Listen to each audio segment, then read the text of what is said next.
신의 성품에 참여하는 사람, 이런 제목으로 함께 하나님 말씀의 은혜를 받고자 합니다.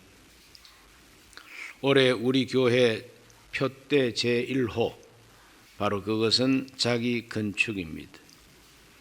자기 건축, 저부터 자기 건축. 그렇다면 어떤 모습으로 건축되어야 할 것인가? 집을 한 채 새롭게 건축하겠다고 그럴 때에 어떤 모양으로 집을 세울까? 그래서 건축가를 찾아가면은 그 건축가 사무실에 여러 가지 종류의 집들에 대한 사진이 쫙 있습니다. 이런 집도 지었고 이런 집도 지었고, 그래 여러 가지 종류의 사진이 쫙 있으면은 그 가운데 나는 이런 모습으로 집을 짓고 싶다. 그러면은 그 집을 그대로 설계해서 예쁘게 집을 지어 주기도 하지요. 그러므로 자기 건축 그럴 때 내 모습이 어떠해야 될 것인가? 이거 제일 먼저 한번 생각해 봐야 할 일입니다. 조감도 내 모습이 어떠한 모습으로 하나님 앞에 반듯하게 서야 될 것인가? 저는 가만히 기도하면서 생각해 보니까 옛날에 우리 예수님께서 갈릴리 바닷가에서 그 제자 그 베드로에게 네가 나를 사랑하느냐 하고 3번이나 질문하셨을 때 베드로가 제가 주님을 사랑하는 줄을 주께서 아시나이다. 비록 참 미안하고 죄송하고 주님을 모른다고 부인한 것 때문에 베드로 마음속에 커다란 상처가 생겼지만, 그래도 그때 부인했을 때는 제 진심이 아니었습니다. 내 진심은 주님을 사랑하는 것입니다. 그럴 때 우리 예수님이 내 어린 양을 먹이라, 내 양을 치라, 이렇게 우리 예수님은 12 사도들 가운데서도 내 양을 먹이라, 내 양을 치라고 그렇게 직접 말씀하신 그 제자는 바로 베드로다. 그래서 그 베드로가 우리 예수님의 명령대로 어린 양을 먹이고 양을 치는 목자로서 어떠한 모습의 그리스도인을 마음속에 그리면서 가르쳤을까? 베드로서를 읽어볼 때에 오늘 읽은 이 본문의 말씀 8가지 신의 성품을 쫙 말하면서 우리 하나님은 보배롭고 큰 약속을 우리에게 주시면서 이 세상의 정욕 때문에 썩어질 수 있는, 썩어질 가능성이 많은 이 세상에서 우리가 세상 정욕 때문에 썩어지지 아니하고 하나님의 성품, 하나님의 본성에 참여하는 자가 되게 하려 하신다고 이렇게 기록하고 있습니다. 1장 4절에 보면은 그 보배롭고 지극히 큰 약속을 우리에게 주사 이 약속으로 말미암아 너희가 정욕 때문에 세상에서 썩어질 것을 피하여 신성한 성품에 참여하는 자가 되게 하려 하셨느니라. 이 신성한 성품이 바로 신의 성품, 또 공동 번역을 보면은 하나님의 본성입니다. 하나님의 본성, 하나님의 본성에 참여하는 자가 되게 하려 하심이라. 그러므로 우리 하나님은 저와 여러분이 다 하나님 닮기를 원하십니다. 신의 성품, 하나님의 성품을 담기를 원하십니다. 그렇기 때문에 오늘 우리들도 자기 건축 그릴 때에 우리들은 하나님의 본성에 참여하고 하나님을 더 많이 닮아가야 되겠는데, 그 하나님의 본성, 하나님의 형상, 그것이 사람으로 가장 모범적인 사람으로 우리에게 샘플로 보여주신 바로 한 사람이 예수님이십니다. 예수님은 사람이세요. 그 사람이지만은 예수님의 본성은 하나님이십니다. 말씀이 육신이 되어 우리 가운데 거하심에, 육신이 바로 사람입니다. 말씀은 바로 하나님입니다. 하나님이 사람 되어 오신 분이 예수님. 그 예수님께서 베드로에게 내 어린 양을 먹이라, 내 양을 치라 그랬습니다. 그와 같은 명령을 받은 베드로가 저와 여러분이 어떠한 모습으로 그리스도인이 되기를 가르쳤는가? 바로 그 대표적인 말씀이 오늘 읽은 본문입니다. 이 신성한 하나님의 본성과 하나님의 성품, 특히 8가지를 가르쳐 줍니다. 출발점이 믿음입니다. 출발이 믿음이에요. 5절에 보면 그러므로 너희가 더욱 힘써 너희 믿음의 덕을 그랬습니다. 믿음의 덕을, 믿음이 출발입니다. 믿음은 땅과 같고 믿음은 터전과 같다고 그랬습니다. 집을 지으려면 땅이 있어야 되지 않습니까? 땅이 없는데 어떻게 집을 짓습니까? 공중에 매달아 놓을 수도 없는 문제고, 그 믿음, 바로 그것은 땅입니다. 유다가 우리에게 말해 준 것처럼 유다서 1장 20절에 사랑하는 자들아 너희는 너희 지극히 거룩한 믿음 위에 자신을 세우며 그랬어요. 지극히 거룩한 믿음 위에 자신을 세워라. 유다가 말한 그 지극히 거룩한 믿음이 바로 베드로가 말하고 있는 출발되는 믿음입니다. 시작하는 믿음이에요.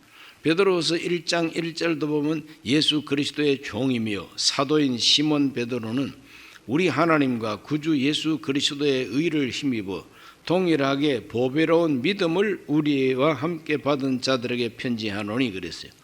여기 동일하게 보배로운 믿음을 함께 받았다. 그러니까 이 보배로운 믿음이라고 하는 것은 한 사람 한 사람이 만들어낸 작품이 아니라 공동으로 똑같은 믿음을 하나님이 주신다는 거죠. 보배로운 믿음입니다. 보배로운 약속, 보배로운 믿음, 보배로운 피. 그래서 베드로의 편지를 읽어보면 이 보배로운이라는 형용사가 많이 나와요. 믿음도 보배로운 것이고 약속도 보배로운 것이고 우리 위해서 흘리신 그리스도의 피가 보배로운 피라. 그래서 보혈이라고 하는 말이 베드로 때문에 생긴 겁니다. 보배로운 믿음이에요. 예수 그리스도를 믿는 그 믿음을 사도들 가운데 제일 먼저 고백한 사도가 베드로죠. 너희는 나를 누구라 하느냐? 그럴 때 베드로가 주는 그리스도시요 살아계신 하나님의 아들이십니다. 우리 예수님 참 기뻐하셨습니다. 그때까지만 하더라도 베드로는 이름이 베드로가 아니라 시몬이었어요. 갈 때 시몬아 네가 복이 있도다. 이것을 너에게 알게 한 것은 혈육이 아니요 하늘에 계신 내 아버지시니라. 베드로가 예수 그리스도를 주는 그리스도시요 살아계신 하나님의 아들입니다. 이 고백한 이 신앙 고백은 우연히 생긴 것이 아니라 하나님 아버지가 알게 해준 거라 그랬어요. 베드로 작품이 아니라는 거예요. 베드로가 사색하고 베드로가 공부를 많이 하고 연구를 많이 해서 논문을 써낸 건 아닙니다. 하나님이 알게 해 주신 지식이라는 것이죠. 주는 그리스도시요 살아계신 하나님의 아들이십니다. 내가 내 교회를 이 반석 위에 세우겠다 그랬어요. 그래서 베드로는 정말 하나님 앞에 귀하게 쓰임받은 사도입니다. 최초로 신앙을 고백한 사도입니다. 베드로가 예루살렘 교회를 개척할 때 제일 귀하게 쓰임받은 사도죠. 그래서 사도행전 2장과 3장, 4장, 5장까지를 쭉 읽어보면 대표로 설교하는 사람은 베드로입니다. 사도행전 4장 12절에 베드로가 담대하게 외칩니다. 다른 이로서는 구원을 받을 수 없나니 천하 사람 중에 구원을 받을 만한 다른 이름을 우리에게 주신 일이 없음이라 그랬어요. 천하 사람 중에 구원받을 만한 다른 이름을 우리에게 주신 적이 없다는 거예요. 오직 예수님만이 우리를 구원하시는 구세주가 되신다는 겁니다. 이렇게 베드로는 최초로 신앙을 고백하고 또 최초로 교회를 세울 때에 하나님의 메신저가 된 것이고, 또 유대교 교인들이 또 유대교 교인이었다가 예수 믿는 사람들이 그 유대교의 전통을 잃어버리지 아니하고 자꾸 복음을 유대교식으로 재해석을 해가지고 할례 받아야 구원받는다, 모세 율법을 지켜야 구원받는다, 이런 소리를 안디옥 교회 가가지고 이방인 교인들에게 자꾸 그냥 가르칩니다. 그럴 때 이제 분쟁이 일어났습니다. 교리 논쟁이 일어났습니다. 예루살렘에서 사도들과 장로들이 모여서 이 교리 논쟁 회의를 합니다. 그럴 때에 결론적인 그와 같은 메시지를 선포한 분도 베드로입니다. 그럼 베드로가 사도행전 15장 11절에 우리는 그들이 우리와 동일하게 주 예수의 은혜로 구원받는 줄을 믿노라 그랬어요. 주 예수의 은혜로 구원받는 줄 믿노라. 할례 받아야 구원받는 게 아니라, 율법 지켜야 구원받는 게 아니랍니다. 주 예수의 은혜로 구원받는 줄로 믿노라. 이것이 기독교 최초의 구원론에 대한 결론입니다. 이것이 바로 종교개혁의 핵심입니다. 주 예수의 은혜로만 구원을 받는 것이지 무슨 선행을 하고 성지순례를 하고 공덕을 쌓고 그래야 구원받는다고 하는 캐토릭의 가르침을 정면으로 부인했던 것이죠. 이와 같이 사도 베드로가 끼쳐놓은 영향은 지대한 것입니다. 바로 이 대표적인 위대한 사도 베드로가 우리에게 가르쳐준 그 믿음은 바로 예수 믿는 믿음이요, 주 예수의 은혜로만 구원받는다는 이 믿음이, 이 믿음 위에 우리가 우리의 집을 지어야 되고 내 자신을 그 위에 건축해야 된다는 것입니다. 그래서 다른 믿음은 다 배격하셔야 됩니다. 오직 주 예수의 은혜로 구원받는 줄로 믿노라. 다른 이름을 우리에게 주신 적이 없다. 오직 예수밖에 없다는 겁니다. 주는 그리스도시요 살아계신 하나님의 아들이십니다. 바로 이 믿음 위에 우리가 우리의 집을 지어야 된다는 거죠. 그것을 집약한 것이 바로 사도신경이라는 겁니다. 우리가 예배드릴 적마다 암송하는 이 사도신경, 전능하사 천재를 만드신 하나님 아버지를 내가 믿사오며부터 이와 같이 영원히 사는 것을 믿사옵나이다까지, 이 모든 것이 다 핵심이 주 예수 그리스도입니다. 그 다음에 그 믿음 터 위에 덕을 세워야 돼요. 덕이라 그랬어요. 덕이 뭐냐? 이 덕은 미덕입니다. 미덕. 이 미덕이 또 뭐냐? 그건 바로 이웃에 대해서 인간에 대한 선행과 선량한 마음입니다. 선량한 마음이죠. 이것을 도덕적 탁월성이라고 주석가들은 말합니다. 도덕적 탁월성. 그러므로 아주 탁월하다는 겁니다. 예수 그리스도를 구주로 믿고 자기 자신을 아름답게 건축하는 사람은 뛰어난 덕성을 가진다. 바로 그것은 다른 사람에 대한 적극적인 선행이라는 겁니다. 다른 사람을 선하게 봅니다. 사람을 친구로 만들어낼 수 있는 그런 성품, 인품, 이것이 바로 덕이라는 겁니다. 사람을 자꾸 원수로 만들고 사람을 자꾸 갈라놓고 사람하고 자꾸 갈등하고 사람을 자꾸 뒤에서 흉보고 까다롭고 뾰족하고 찌르고 깨뜨리고, 그러한 사람은 덕이 없는 사람이죠. 덕이 있는 사람은 자꾸 화목하게 하는 사람이죠. 화평하게 하는 사람이죠. 다른 사람을 자꾸 변화시킬 수 있는 감화력이 있는 덕성, 이것을 가리켜서 덕이라고 합니다. 오늘 우리는 믿음 위에 덕을 쌓아야 되겠습니다. 덕 다음에는 지식입니다. 덕의 지식을 그랬어요. 이 지식은 헬라 말로 그노시스. 헬라 말로 지식이라고 하는 말은 크게 두 가지가 있는데, 하나는 소피아, 하나는 그노시스. 이 소피아라고 하는 것은 근원적인 지식, 아주 그냥 본질적인 지식을 소피아라 그럽니다. 그래서 소피아는 바로 필로소피 할 때 소피아가 들어가니 그건 철학입니다. 철학적 지식, 아주 그냥 깊이 연구하고 사색하는 본질적인 바로 그 지식이 소피아고, 그노시스는 뭐냐? 그러한 지식을 바탕으로 깔고 우리 생활 속에, 그 구체적인 인간관계 속에 어떻게 하는 것이 가장 좋은 것인가를 아는 지식, 그걸 가리켜서 그노시스라고 합니다. 그노시스 지식은 바로 덕성에다가 뿌리를 두고 있는 그런 지혜라는 것입니다. 그러므로 오늘 우리 그리스도인들은 이 세상에서 이 컵에 대한 근원적인 지식은 몰라요. 이거 무슨 흙을 가지고 몇 도로 구워가지고 칠을 어떻게 하면 이런 컵이 나온다, 이거 몰라요.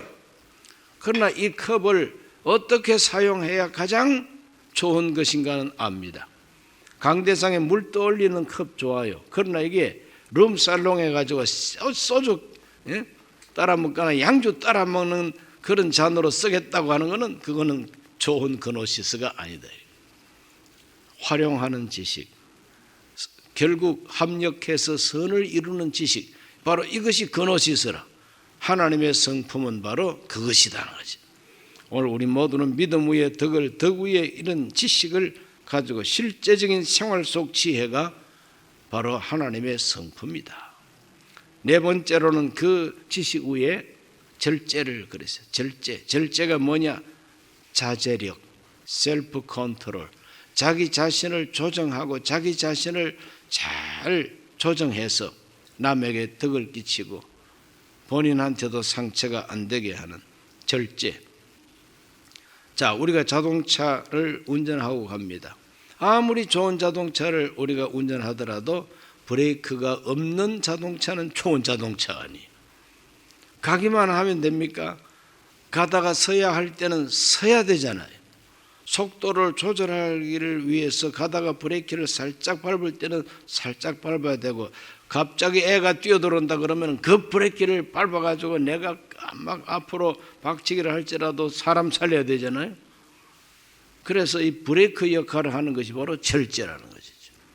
오늘 우리 모두는 내 생활 속에 그냥 가기만 잘 또 간다 서쪽 나라로, 가기만 잘 가면 어떡합니까? 나 혼자만 잘 가면 어떡합니까? 남과 함께 가야 되고 서로가 함께 살아야 되지 않습니까? 그걸 위해서는 조절할 줄 알아야 된다는 것이죠. 그래서 적당하게 조절할 줄 아는 것, 바로 이것이 절제라는 것입니다. 절제 걸을 때 이것도 하지 말고 저것도 하지 말고, 하지 마, 먹지 마, 피우지 마, 마시지 마, 가지 마, 만나지 마, 자꾸 하지 말라는 것이 절제가 아니라 만날 사람 만나더라도 적당하게 만나야 된다는 거죠. 먹을 수는 있지만 적당하게 먹어야 된다는 거죠. 그렇다면 이것이 뭐 타협하는 것이냐? 타협하는 것도 아닙니다. 선을 이루기 위해서, 하나님께 영광을 돌리기 위해서 넘치는 것은 조금 낮추고 모자라는 것은 채우고, 이것이 바로 절제라고 하는 것입니다. 우리 모두가 이와 같은 자제력이 있어야 되겠고, 이 자제력이 바로 하나님의 본성이라는 거죠. 하나님이 자제하지 아니하면 이 세상 벌써 없어졌어요. 하나님이 양 신경질이 양 충만한 사람처럼 에이 치아뿌라 이러면서 양 지구 치아뿌라 이래가지고 다른 거 만들어 놓고 이러면은 이 세상이 어떻게 되겠습니까? 무진장 절제가 큰 인격자가 하나님이시다. 다섯 번째로 절제 위에 인내를 더하라. 인내가 뭐냐? 이게 바로 헬라 말로 휴포모네라고 하는 말이라고 합니다. 휴포모네.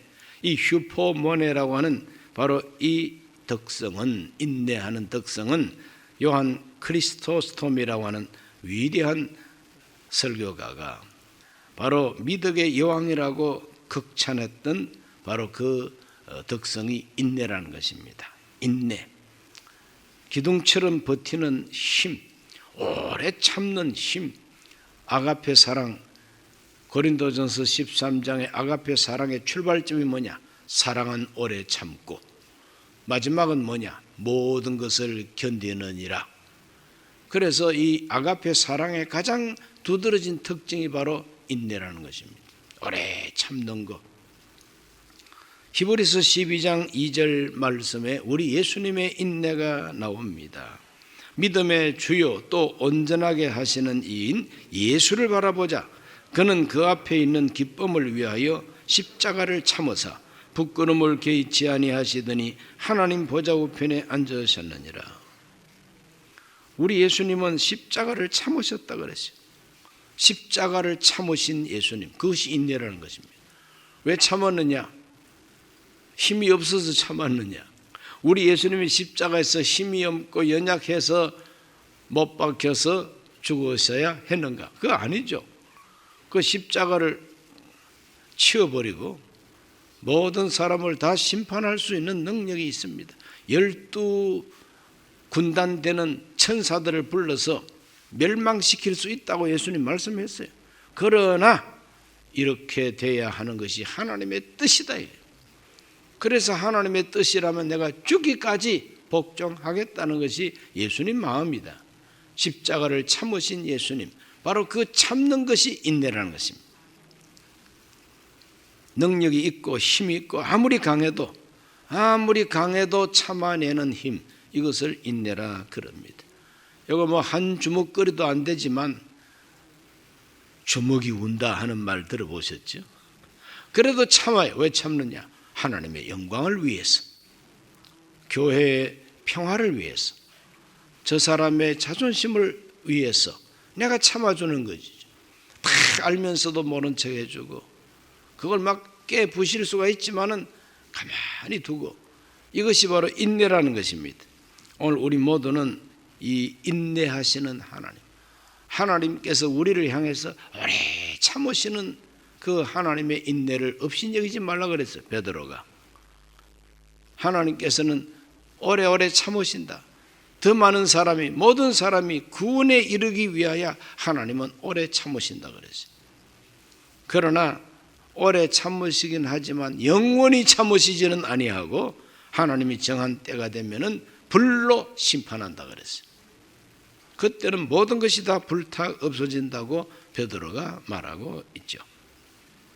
오늘 하나님은 오래 참으시는 하나님이시다. 여섯 번째로는 경건입니다. 경건은 유세베이아, 이런 헬라 말입니다. 유세베이아가 뭐냐? 하나님을 예배하고 하나님을 섬기는 것이 유세베이아다.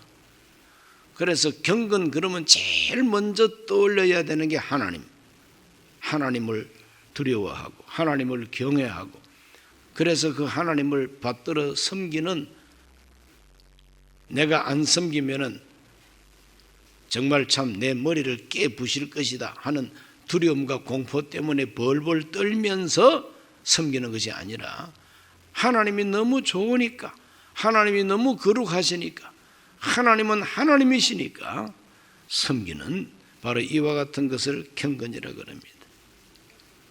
우리 그리스도인들 하나님께 대한 의무, 내 가족에 대한 의무, 내 동포, 내 나라의 동포를 향한 의무, 내가 마땅히 이래야 된다고 하는 자기의 책임, 이런 걸 느끼면서 그러한 책임감을 가지고 받들고 섬기고 귀하게 서비스하는 것, 이걸 가리켜서 경건이라는 것입니다.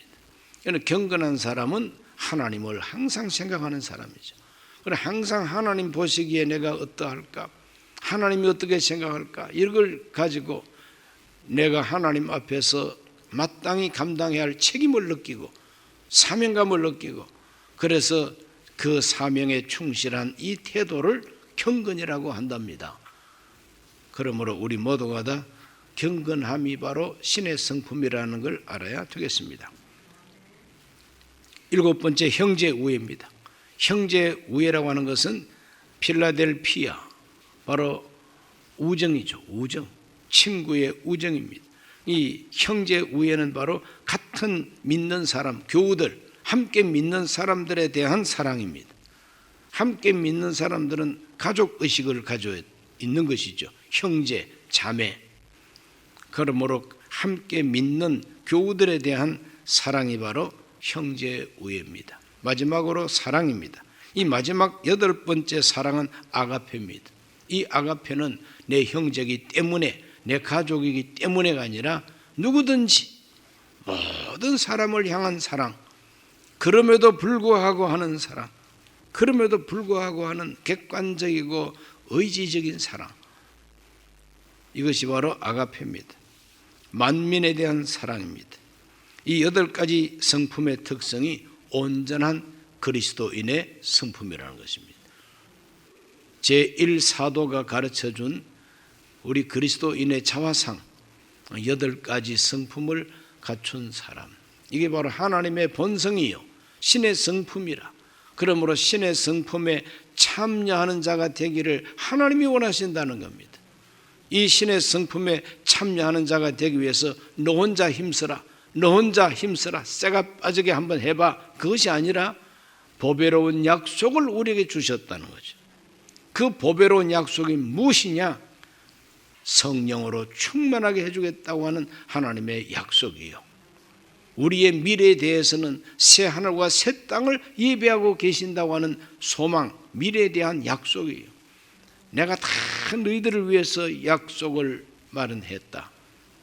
예수 그리스도 보배로운 피로 우리의 공로가 아니라 오직 주 예수의 은혜로 구원받는다고 하는 이 구원의 약속, 이 보배로운 약속들을 우리에게 주시고 이 약속에 근거해서 우리가 힘쓰고 노력하면은 신의 성품에 참여하게 된다 하는 것이 베드로가 가르쳐주고 있는 신앙생활입니다. 베드로후서 1장 8절 말씀에 말합니다. 이런 것이 너희에게 있어 흡족한즉 너희로 우리 주 예수 그리스도를 알기에 게으르지 않고 열매 없는 자가 되지 않게 하려니와. 이런 것이 있어야 열매가 충만한 사람이다 이 말이죠. 열매 맺는 사람은 바로 이와 같은 성품에 참여해야 된다는 겁니다. 1장 10절 말씀, 그러므로 형제들아 더욱 힘써 너희 부르심과 택하심을 굳게 하라. 너희가 이것을 행한 적 언제든지 실족하지 아니하리라. 부르심과 택하심을 굳세게 하는 것이 바로 신의 성품에 참여하는 것이다. 신의 성품에 참여하는 이러한 신앙생활을 힘써 하는 사람은 실족하지 않는다는 거예요. 미끄러지지 않는다는 거예요. 11절, 이같이 하면 우리 주 곧 그 주 예수 그리스도의 영원한 나라에 들어감을 넉넉히 주시리라 그랬어요. 넉넉히 주시리라. 오늘 우리 모두는 넉넉하게 구원을 받아야 되지 않겠습니까? 구원을 받을까 말까 영 경계선에 서가지고 까딱하면 지옥이고 까딱하면 천국이고, 그래 왜 아슬아슬하게 그렇게 살아가겠느냐? 넉넉하게 살아가자. 넉넉하게 천국에 들어가더라도 넉넉하게 들어갈 수 있는 바로 그와 같은 모습이 신의 성품에 참여한 모습이요, 신의 성품에 참여하기 위해서 힘쓰고 애쓰는 모습이다. 그러므로 저와 여러분 올해 우리의 비전이 자기 건축, 하나님 내가 나를 건축해야 되겠습니다. 믿음의 터 위에서 이 귀한 성품들을 다 세워야 되겠습니다. 믿음이 땅이라면 이 건물은 7층짜리 건물이죠. 7층짜리 믿음의 덕의 지식의 절제의 인내의 경건의 형제의 우애의 사랑을 공급하라. 7층짜리입니다. 땅은 명당이요, 아주 좋은 땅입니다. 반석입니다. 이 믿음의 반석 위에 7층짜리 건물을 아담하게 잘 지은 것처럼 저와 여러분 모두가 다 하나님 앞에서 아름다운 건축에 성공하기를 주의 이름으로 축원합니다.